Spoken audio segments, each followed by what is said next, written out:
Смотря YouTube, я увидел видео от OpenAI, где две нейронные сети учатся играть в прятки. И тут я понял, что хочу сделать что-то подобное. Первым делом я зашел в Blender и смоделировал нашего героя. Назовем его Генри. Он будет учиться получать сыр. К сожалению, у Генри нет мозга, и поэтому мы воспользуемся нейронными сетями. Нейронная сеть – это очень простой искусственный мозг, который принимает входящую информацию и в нашем случае выполняет какие-то действия. Входящей информацией для Генри будет 20 лучей, которые выходят из его тела и сообщают ему данные объектов, с которыми они сталкиваются. Всего у нас будет 4 типа таких объектов: стена, мышеловка, кнопка и сыр. Но как же будет обучаться наша нейронная сеть? Для этого мы воспользуемся обучением с подкреплением. Обучение с подкреплением – один из способов машинного обучения, в ходе которого Генри будет обучаться взаимодействию с нашей средой. Самое время познакомиться с ней. Генри будет помещен в комнату 2 на 2 метра, окруженную невидимыми стенами, за столкновение с которыми он будет получать минус 1 очко и начинать заново.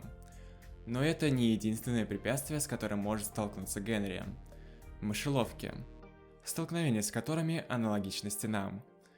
Также, чтобы Генри выполнял поставленную задачу в кратчайший срок, за каждые 5 действий мы будем отнимать у него 1/100 очка. Но это было лишь негативное подкрепление. Давайте перейдем к позитивному. Кнопки.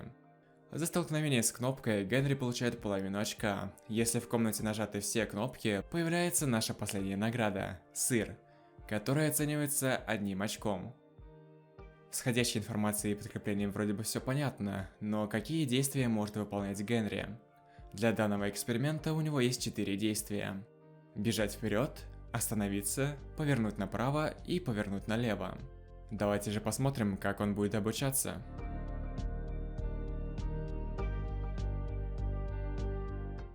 Как мы можем видеть, Генри ничего не понимает. Он врезается как в мышеловки, так и в стены. Но это потому, что обучение только началось. Со временем, исследуя среду и получая позитивное или негативное подкрепление, Генри должен научиться обходить мышеловки и не врезаться в стены, параллельно нажимая кнопки и забирая сыр.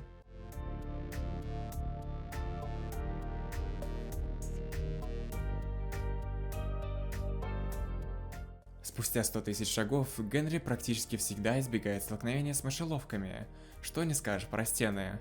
Уже сейчас он пытается нажимать кнопки, иногда ему даже удается нажать их все. Правда, попытки найти сыр крайне редко заканчиваются удачей.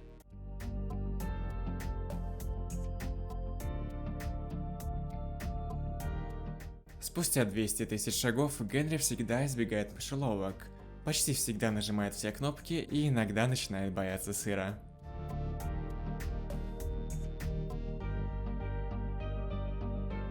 Спустя миллион шагов, можно сказать, что Генри научился брать сыр. Возможно, он выбирает не самые эффективные пути достижения цели, но поставленную цель он выполняет, а это значит, что мой первый проект с машинным обучением можно считать успешным.